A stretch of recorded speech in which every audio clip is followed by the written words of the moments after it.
What destroyed the civilization of Easter Island? Easter Island, or Rapa Nui as it's known locally, is home to several hundred ancient human statues. The Moai, after this remote Pacific island was settled by the Polynesians, it remained isolated for centuries. All the energy and resources that went into the Moai, some of which are 10 meters tall and weigh over 7,000 kilos, came from the island itself. Yet when Dutch explorers landed in 1722, they met a Stone Age culture. The Moai were carved with stone tools, then transported for many kilometers, without the use of animals or wheels, to massive stone platforms. The identity of the Moai builders was in doubt until well into the 20th century. Thor Heyerdahl, the Norwegian ethnographer and adventurer, thought the statues had been created by pre-Inca peoples from Peru. Best-selling Swiss author Erich von Däniken believed they were built by stranded extraterrestrials. Modern science, linguistic, archaeological, and genetic evidence has definitively proved the Moai builders were Polynesians, but not how they moved their creation. Local folklore maintains that the statues walked, while researchers have tended to assume the ancestors dragged the statues somehow using ropes and logs. When the Europeans arrived, Rapa Nui was a grassland with only a few screwny trees. In the 1970s and 1980s, though, researchers found pollen preserved in lake sediments, which proved the island had been covered in lush palm forests for thousands of years. Only after the Polynesians arrived did those forests disappear. U.S. scientist Jared Diamond believes that the Rapa Nui people, descendants of Polynesian settlers, wrecked their own environment. They had unfortunately settled on an extremely fragile island, dry, cool, and too remote to be properly fertilized by wind-blown volcanic ash. When the islanders cleared the forests for firewood and farming, the forests didn't grow back as trees became scarce and they could no longer construct wooden canoes for fishing. They ate birds. Soil erosion decreased their crop yields. Before Europeans arrived, the Rapa Nui had descended into civil war and cannibalism. He maintains the collapse of their isolated civilization, Diamond writes, is a worst-case scenario for what may lie ahead of us in our own future.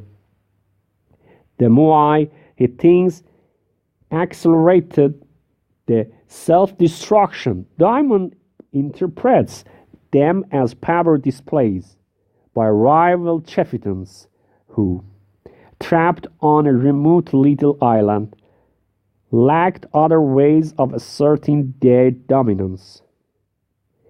They competed by building ever bigger figures.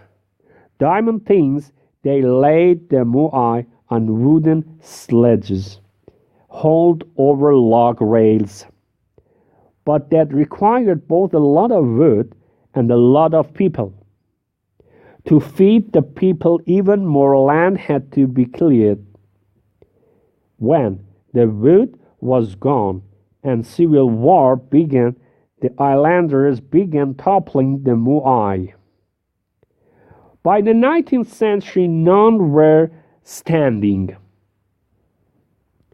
Archaeologists Terry Hunt of the University of Hawaii and Carl Lipo of California State University agree that Easter Island lost its lush forests and that it was an ecological catastrophe.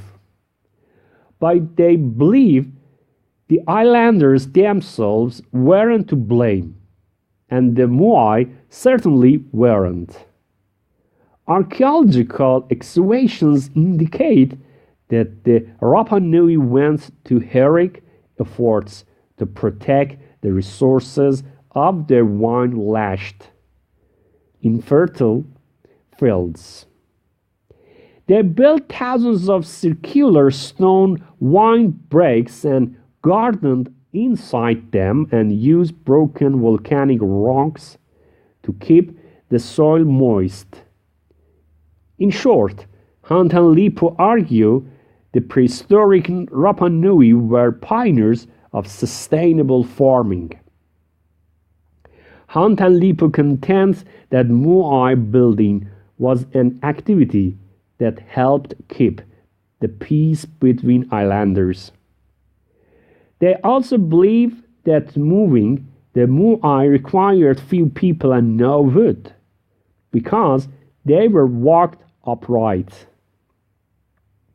On that issue, Hunt and Lipo say archaeological evidence backs up Rapa Nui folklore.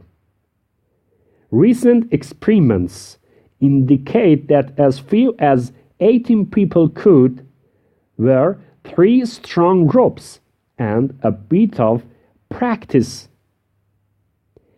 easily maneuver a 1,000 kilogram Moai replica a few hundred meters. The figure fat bellies tilt them forward, and the D-shaped base allowed handlers to roll and rock them side to side. Moreover, Hunt and Lipo are convinced that the settlers were not wholly responsible for the loss of the island's trees. Archaeological finds of knots from the extinct Easter Island palm show tiny grooves made by the teeth of Polynesian rats. The rats arrived along with the settlers, and in just a few years, Hunt and Lipo calculate they would have overrun the island. They would have prevented the receding of the slow-growing palm trees and thereby doomed Rapa Nui's forest even without the settlers' campaign of deforestation. No doubt the rats ate birds' eggs too. Hunt and Lipo also see no evidence that Rapa Nui civilization collapsed when the palm forest did. They think its population grew rapidly and then remained more or less stable until the arrival of the Europeans, who introduced deadly disease to which islanders had no immunity. Then, in the 19th century, slave traders decimated the population, which shriveled to 111 people by 1877. Hunt and Lipo's vision, therefore, is one of an island populated by peaceful and ingenious Moai builders and careful stewards of the land, rather than by reckless destroyers ruining their own environment and society.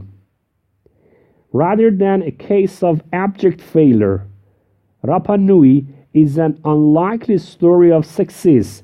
They claim, whichever is the case, there are surely some valuable lessons which the world at large can learn from the story of Rapa Nui.